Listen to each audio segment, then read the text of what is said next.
But I just felt like I almost felt like he seemed like he had some like actual challenges, like mental challenges at the beginning of the movie. Yeah, and that like maybe that's why he was living alone. Listen, he didn't talk a lot. He barely spoke. Yeah, he didn't talk a lot. He had never made eye contact. I mean, honestly, I'm a teacher, and I know some of the signs for being on the spectrum. Yeah, no eye contact, socially awkward. Like I don't know if this is maybe mentioned more in the book. Maybe it is. I didn't read the book. I don't know. I didn't either. I don't really want to. Anyway. No, but even like after, like it was weird. Even after everything, after they had sex, it was he was almost like this like shy kind of, and it was like the first time he ever smiled. Mm-hmm. But I don't know if it was supposed to indicate that finally he had sex with somebody else, he can get over his old girlfriend, or what. Like I don't understand what that was. And I feel like I missed a part where he decided to move away, because when he says "take care," and I was like, "Oh, he must be going." Right. I missed something. Did I miss something? I know. I was like, take care. Aren't you going to see her like in 2 hours? Or in 9 months when she has a baby. Oh my God. Yeah, but anyway. Yeah. And I'm sorry, I felt like that when she first kissed him and thought she was going to get pregnant from that. It's a lot. So unrealistic. Although I laughed out loud with Joan Arc when she's the nurse. Oh, yeah. And oh my God, what a creepy scene that was. Sorry, that the pap smear or whatever it was. Oh my God. Sorry, folks, men, that's not how it works.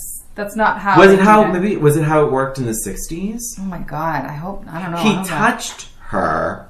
Well, or did something. He went I don't know how these shoved work. His fingers up her butt. I'm sorry, not her butt. Her, thing.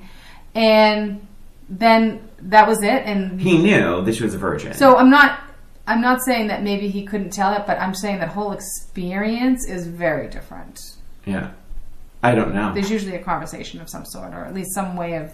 Also, would they just... But maybe it was like that back then. It was horrible. Treat her without the... I mean, if that's how the 60s were, God. It is probably how the 60s were. I mean, you don't even need your mom there. I mean, she's clearly a young girl. I think, now that we're all riled up with gynecological discussions, I think now's a good time to take a break. Yeah, let's do it. All right, we'll be back.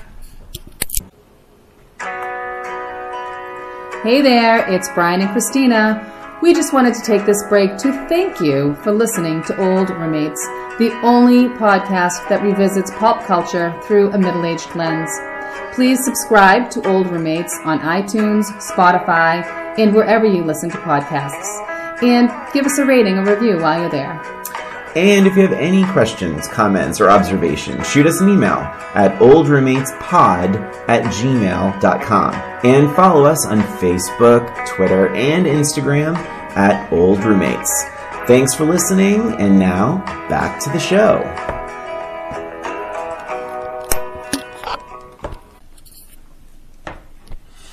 And we're back. Christina, any final thoughts on Mermaids? Final thoughts. I guess, well, we didn't really talk about the Bob Hoskins. Or Hoskins. Hoskins. May he rest in peace. Yeah, I really liked him as an actor. Me too. Roger Rabbit isn't, I mean, Roger Rabbit's one of those movies where it's like, it's made $1 billion. It's an amazing movie. It's won Oscars, I'm sure, and all that. And yeah, I still feel like it's underrated in its own way. I think it's very well written and very well done. I agree. Yeah. That was one of my favorite movies. And there's really not really anything that's been like it since. Actually, that would be a good one to revisit. We should revisit that. But yeah, Bob Hoskins, I thought he was just fine. Actually, I will say Carl was like, he's creepy. Like the eyes. Oh, those eyes, yeah. I didn't think he was creepy, but I thought he was goofy. Like I thought he was really, very really excited goofy. about... yeah. Yeah, but I also liked that he was so... just so honest about everything. Like he was very much like, this is how I'm feeling. I like you, And I think that was probably very refreshing to Rachel. Mm-hmm. She's probably never met someone like that. They're probably all just trying to get her into bed. And I think that's what she found attractive about him, because he's not an attractive guy physically. But I think that, well, no. I mean, he's not like classically attractive, but right. I don't think he's unattractive. Well, I mean, compared to what Cher could get, for sure, right? It's not. I don't think it's her class of men that she typically would date. So, and I think that that's what she found most attractive about him is that he was like sort of just straightforward. Mm-hmm. I like you. Yeah. I want to take you out. And he obviously is like literally like falling over her. Yeah. So I liked that character. It was like such a nice breath of fresh air. Like I loved his scenes. I liked when he was in a scene. Yeah. I just liked Good. No, go ahead. I need to retract the statement I said about Carl. He didn't say he was creepy. Yeah. Oh. He walked through the room. This is like the joy of live recording. Yeah. Yeah. So anyway, all that to say, Bob Hoskins, I thought he was, charming. I liked him. I liked his dramatic moments. I really like the scene where they're on the stairs and he's really trying to say, listen, I'm just trying to be nice to your daughters and da-da-da. And he says the word us. Yes. And that was a good moment where, like, for both of them, and Cher says, hey, listen, there is no us. Us is me and my daughters, and the whole thing. And he's like, when I said us, I meant me and you. And I love that scene. That was a great scene. Very good scene. But I think that's it. I think good acting, can elevate material. And I think Cher elevated pretty much the whole movie, I think. But, very good. And the only other thing, and I don't want to end on a downer, but I really had a problem with the directing and the juxtaposition of them having sex on the bell tower, and then with Christina Ricci's character almost drowning. And they kept editing, cutting back and forth. That is gross. I don't, because you know what? I don't want to see either of those things. Yeah, so what are you cutting back and forth for? I don't want to see any of it. I think that was just their way of showing how completely distracted she is, obviously, but she didn't know her sister was drowning. No, but that's what I mean. She didn't know because she was so wrapped up in her own stuff. A different scene. So what? I want to just show you. I just want to throw something at you. So what's I thought interesting about that scene was she's always kind of talking about how her mother is irresponsible and not paying attention to her children. Okay. And here we are. She's not only she's supposed to be taking care of her younger sister, but think about it. She's in her mother's dress. She's drunk. Wow. She's acting like her mother. Yeah. And so it was almost like, well, you're acting like you're a mother, and now look at what's happening to your sister. She's going to die. Yeah. So I felt like that was kind of where they were going with that. Yeah. Yeah. But it's true, I didn't really want to see it. No, and also, it was not fun. I'm with you, but I still think there were too many cutaways back and forth, and I think that it would have been probably as powerful, or more powerful if they cut it from when you see her fingers leave the branch, right? And then they're done having sex to the screams of nuns, and they run down, and there is her limp, drunk